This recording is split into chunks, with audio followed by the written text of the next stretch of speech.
hear me speak? I love this movie so much. It is actually her favourite Disney movie. You should have worn your Aladdin top. I know, she put my Aladdin necklace on. Have to admit, it's been one of the best Disney live remakes we've seen since 101 Dalmatians. But does it really live up to the original? Let's compare the two Disney versions of Aladdin. You ain't never had a friend, never had a friend. You ain't never had a friend, never had a friend. You ain't.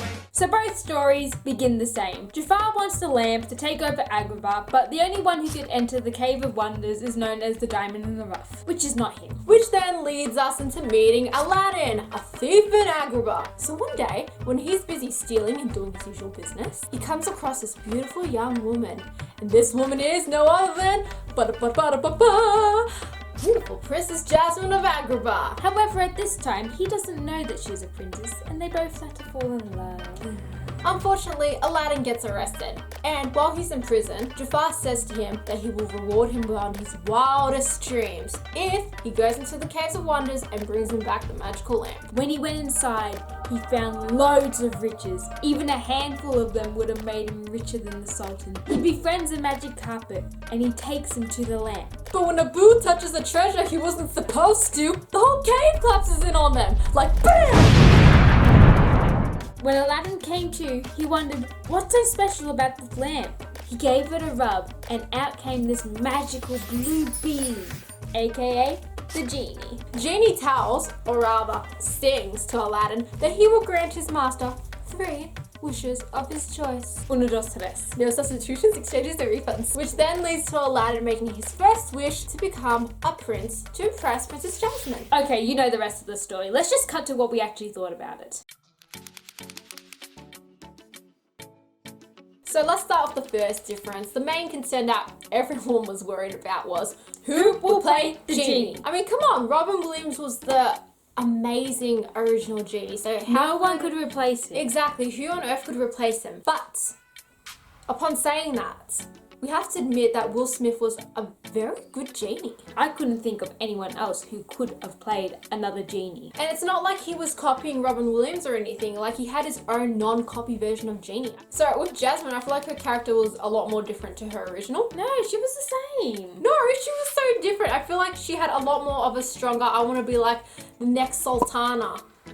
Sultana is a word. No, but like she actually did. Like she was a bit more like she would step up to be the next queen of Agrabah if she wanted to. I like that, but maybe because she was aged up a bit more. I think so. Like to Yeah. me, Jasmine actually seemed like 16 in the original. In this one, she was like an adult. In the first movie, she was 15. Even worse.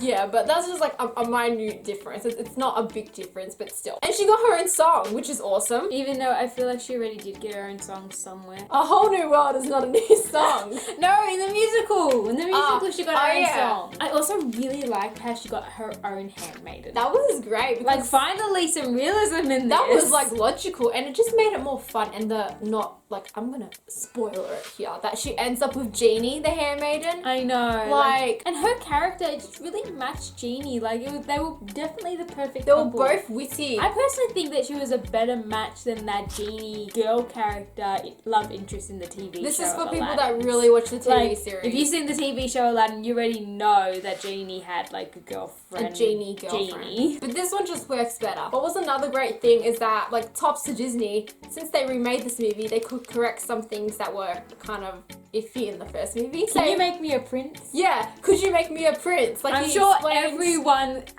everyone who watched the first movie Aladdin all thought the same thing when he said that. Also, regarding that, they just made it like a little tweak in the whole wish-making thing. How you had to hold the lamp and rub it while wishing, which was different, but it was just different. And this is gonna lead into Chloe's favorite rant about Jaffar. I did not like Jaffar. Like, the actor was good. I just thought he was way too young and, to be honest, too good looking to play Jaffar. Good-looking Jaffar. Jaffar's supposed to be like this tall, lanky, 40-year-old beard-twisting- man. There was no beard to twist. It didn't give a sinister look to him, like a real evil, twisted look, like, especially since in the whole of the TV shows and movies and spin-offs, everything they said about Jaffar's look was twisted. He did not look twisted. He just looked like this maybe 20-year-old dude. Because he was even saying to Aladdin, he's like, I was once like you, I was once a thief. I'm like, probably the same age as him. The casting could have been so much better for Jaffar. Like, don't get me wrong, he did Actor, really... if you're watching this, you're actually really good at playing him, but it's just He was not a Jaffar character. with Iago, it's great that they put him in here because sometimes they don't, they cut out things like that. But I was just a bit more upset that they didn't really make him a real talking parrot. Like, yeah, he could talk, but he just sounded like a more advanced talking parrot. I would have loved it if they kept that crude conversation between him and Jaffar going, because when I saw Iago and Jaffar, they have a very different vibe from the original. But to answer our question of whether or not this movie lived up to the original, I'm gonna say it did. They delivered everything that you wanted. They kept the music. They kept the storyline. They kept the magic. I thought it was so good, even when it had its own different spin on it. Because also, if you've watched the Broadway, it's the same thing. It's kind of different. You got different things in there, but it still has that Aladdin vibe that makes it Aladdin. But I personally think it was well worth it, and even like the songs they added in, it was really one song, it still felt like it belonged. And when they changed lyrics, it wasn't that bad. I thought it was really good. I definitely think it lived up to the expectation. So thank you so much for watching our review on the comparisons of